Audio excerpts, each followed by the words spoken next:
I spent the last year and a half with a group of Germans trying to teach me how to be the consummate European pro. And that means, taking lots of care with my recovery and being quiet and being respectful and just considering all of my actions and how they're going to affect my performance as a cyclist. And it took me about 5 minutes of within 5 minutes of getting here to the road race yesterday to start running around, and we were running up and down the hill, cheering for people. And I don't think that I've done something without thinking, oh, this might compromise my recovery for tomorrow in a really long time. And seriously, it took me minutes of getting here before I started to feel that way again. And they say that you have to do all those things for recovery, but for me, I think that you're here with this much excitement and this much passion, and it's going to fuel you more than a couple extra hours of recovery. And the Germans aren't going to be too happy with you all for having given me back that theory, but I'm pretty confident in it. And yesterday I was watching the finish of the men's Division I road race, and Dave Toll's announcing that Jamie Driscoll's off the front. He starts speculating about the different things that might be going on in Jamie's head. And he made me think about my first experience in Kansas, my freshman year, of being off the front of a collegiate nationals race. And it probably took a little less speculation to figure out what was going through my head, because when the moto who's giving me the splits told me that I was up to, I think it was when I got above a minute, I got a little excited and I said to the moto, "I love you!"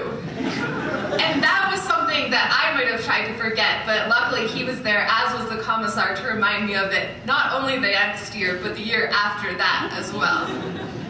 But to be honest, when I think back on that experience, and I remember the way that I felt sitting in the airport waiting to go home after my first weekend at Collegiate Nationals, and just having felt like I was part of something that was so magical and so incredible that I was never going to be able to come back and be able to describe to people what it had felt like. And 2 years later, I actually won the Elite National Championships. And one of the first things I thought was, wow, this feels the same way that I felt in Kansas. And in that way, collegiate cycling is where I grew up as a cyclist. I went into my first nationals not having any idea that I had the potential to win the race. And the second year I went back, and I was absolutely terrified because I realized that I was actually a target and I'd never been in that position before. And by the time I went back the third year, I really had gotten my legs under me and I knew what I was doing and I had confidence. And that's the transition that I'm sort of having to make in Europe right now as I try and adjust to cycling there. But it's the same transformation that I already took as a collegiate cyclist. So to use a dorky metaphor, you could imagine a garden, and a seed is always going to grow the same kind of plant. And so I kind of hope with all my heart that I'm always going to be able to be a cyclist that grew from collegiate.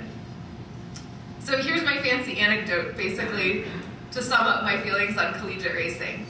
About 2 weeks ago, I was sitting in a restaurant in Girona, Spain, which is where I live when I'm over in Europe. And I'm sitting there with I think there were 6 or 7 other professional cyclists.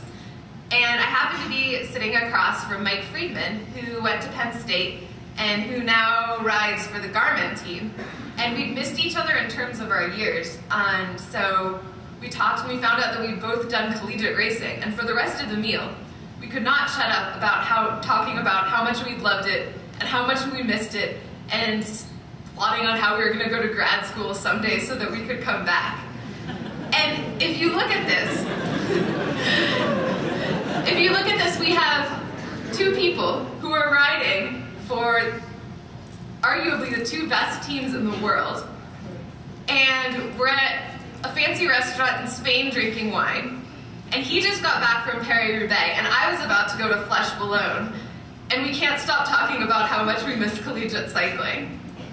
It's just one of the most amazing things ever. I was on a reserve for a World Cup this weekend, and I was just keeping my fingers crossed that they weren't going to need me so that I could be here and be a part of this energy. So congratulations to everyone who's getting to pick up one of these jerseys this weekend. I remember that as one of the best things that's happened to me so far. Congratulations to everyone for making the commitment and getting the reward of being here. And good luck to everyone in the team time trials tomorrow. And even though you probably already know it, I mean, holy cow, this is one of the greatest things ever. And also, if you want to make it better, Sarah Ewell requested that I remind you, I used to serve on the board of trustees as the athlete rep, and if you have anything to tell them or anything to ask them, they're all over there with their pink name tags, and do it. Thanks.